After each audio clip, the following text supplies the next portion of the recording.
Sleep. Are you thinking about him? Yeah, a bit. Usually get back to sleep, my love. I'm fine. No, it's okay. What else is on your mind? I don't know. It seems weird, but I had one of the most vivid dreams of my life. I saw a fox on a snowy mountain, just looking confused and worried. Those eyes. I can't get those eyes out of my head. She was running in the windy snow, looking for something. Do you think it has to do with you and what's been going on? I don't know. It was just a dream, Rachel. They're not meant to make sense. A lot's happened the past couple days, that's all. Well, if you're not going to sleep anyway, you should tell me. I want to hear. All right.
She couldn't stay, though.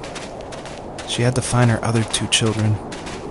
So she took that path. She followed it towards something ancient. Something with answers.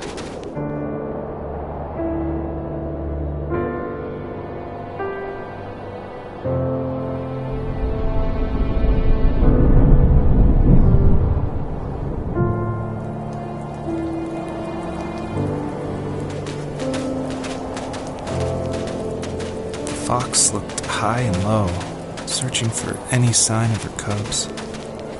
Points of light showed the way to this ancient tree. It was as if each one had a story to tell, all their own. The land was trying to tell my story, too. I felt like I was right behind her the whole time.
Wasn't he like a lumberjack? That's one way of putting it. If wood was a canvas, then a carving knife was his paintbrush. Even after working a 50-hour week, even after his hands were more splinters than skin, ask and weeping cedar, and make me toys. That wooden train was the first toy I can remember, and I loved it. I just knew from a young age I was going to be a lumberjack, like my father.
My teenage years were full of sketching, angst, and trouble. I wasn't popular or unpopular. Maybe just forgettable. I guess that gave me a sense of freedom, so I hung out with crazy kids, doing crazy things, even though I mostly just watched the chaos ensue. We did it all. Put fireworks in mailboxes, hide roadkill in people's garages, break windows of the barber shop in Anchorage. My dad was furious, but he was so busy working he couldn't do much to stop me from going out. I think being an adult means there's no one to stop you making hard decisions. He had to make a living, and he couldn't be in two places at once. Yeah, I realize that now. But at the time, I was sure he was more interested in growing his business than what was going on with me.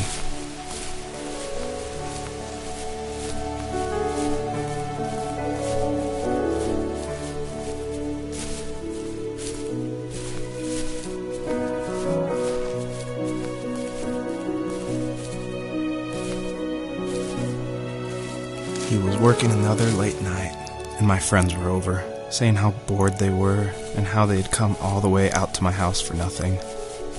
One of them mentioned how that old, ugly beyond belief truck was still in the garage, and how we should take it for a spin.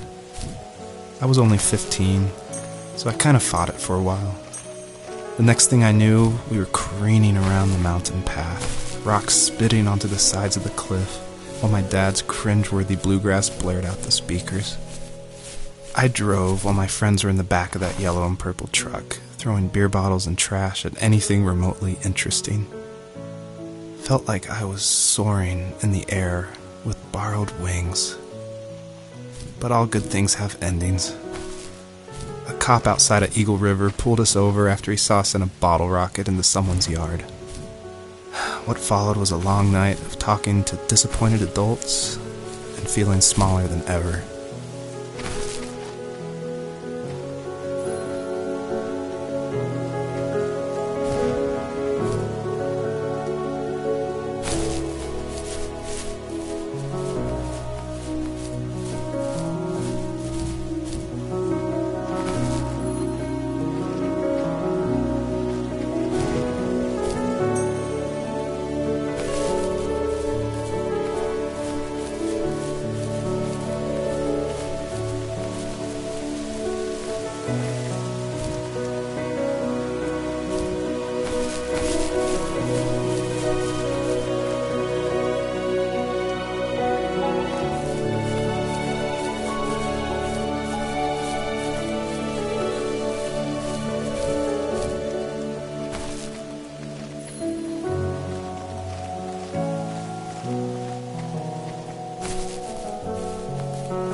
After he drove me home from the police station, I blew up at him, saying how I never wanted to be like him, how I was going to be someone and leave that hick icebox for good. He just looked forward at the road with tired eyes.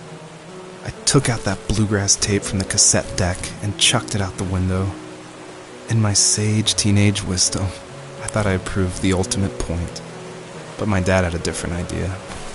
He slammed the brakes, slowly bowed his head while gripping the steering wheel, and finally looked at me. All he said, like it was a polite request, was, "Make this right." I sat there in silence, fuming, but I eventually got out and combed every square inch of the woods, muttering profanity after profanity. I found it 30 minutes later, near a small waterfall off the road. I went back to the truck, put the wet tape back in, and sure enough it worked. We didn't speak another word to each other the rest of the night. Wow, I knew you were a crazy teenager, but... It's hard to believe, isn't it? It surprises me too. It's like I didn't really know who that kid was back then. I bet my dad thought the same thing over and over. It's almost like he was saying, "Make this right," to himself, more than to me.